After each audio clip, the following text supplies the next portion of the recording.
Assalamualaikum warahmatullahi wabarakatuh. Halo semuanya, kami dari kelompok 2 ingin mempresentasikan mengenai materi pasar modal. Perkenalkan, nama saya Anissa Zakia Nur Rahmalia sebagai moderator. Saya nggak sendiri, ada juga ada. Dan yang terakhir ada Geiza Frizia Diendra. Ini orangnya, dan maaf banget dia nggak bisa ikut berkontribusi dalam membuat video ini karena dia sedang sakit. Yang pertama, kalian tahu nggak tentang pasar modal? Pasti nggak tahu. Jadi kita lihat video dari Kakak Emma. Apa sih pasar modal itu? Yuk kita simak. Pasar modal adalah tempat bertemunya perusahaan emiten yang sedang membutuhkan dana dan para investor yang ingin menanamkan dana mereka atau investasi. Contoh pasar modal yang ada di Indonesia ialah Bursa Efek Indonesia atau yang juga dikenal dengan nama IDX.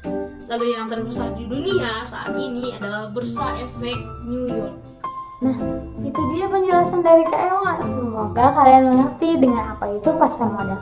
Kedua, kalian harus tahu fungsi pasar modal itu untuk apa.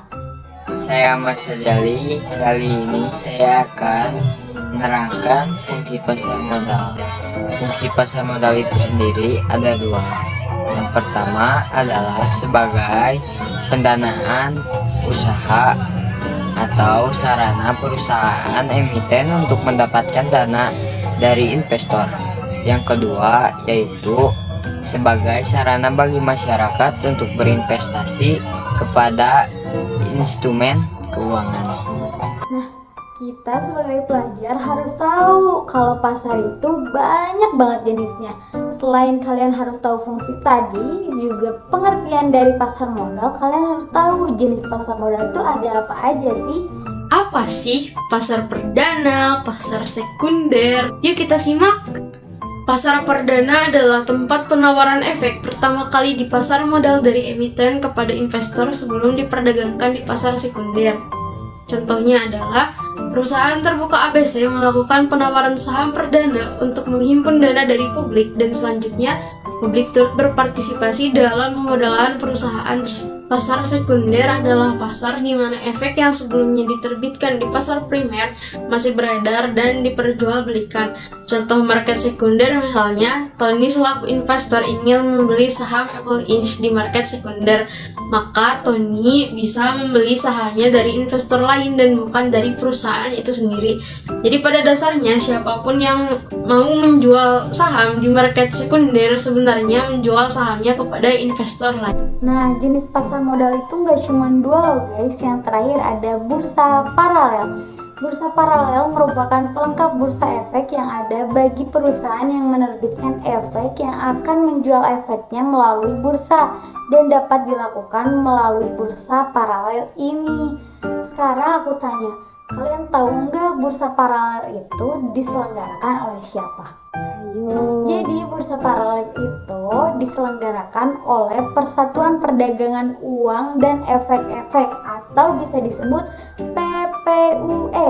Kalian udah tahu kan sekarang kalau bursa paralel itu diselenggarakan oleh PPUE. Sekarang pasti kalian kebingungan. Tadi aku bilang ada bursa efek. Terus apa hubungannya bursa paralel sama bursa efek? Karena sekarang kalian udah tahu bursa paralel itu apa, sekarang aku tanya, bursa efek itu apa sih? Kenapa bursa paralel itu bisa melengkapi bursa efek? Jadi, bursa efek itu adalah sebuah pasar yang berhubungan dengan pembelian dan penjualan efek perusahaan yang sudah terdaftar di bursa tersebut. Sekarang, apa hubungannya bursa efek sama bursa paralel? Yaitu tadi, jadi bursa efek itu adalah dasarnya dan bursa paralel itu pelengkapnya. Saling melengkapi, bukan? Gimana? Sekarang kalian udah tahu kan apa yang dimaksud dengan pasar modal? Fungsi pasar modal itu untuk apa, dan juga ternyata ada beberapa jenis pasar modal yang udah kita jelasin. Sekian dari kami, mohon maaf apabila banyak kekurangan dan kesalahan. Wabillahi taufiq wal hidayah. Wassalamualaikum warahmatullahi wabarakatuh. Apabila ada yang mau ditanyakan, bisa ditanyakan langsung ya.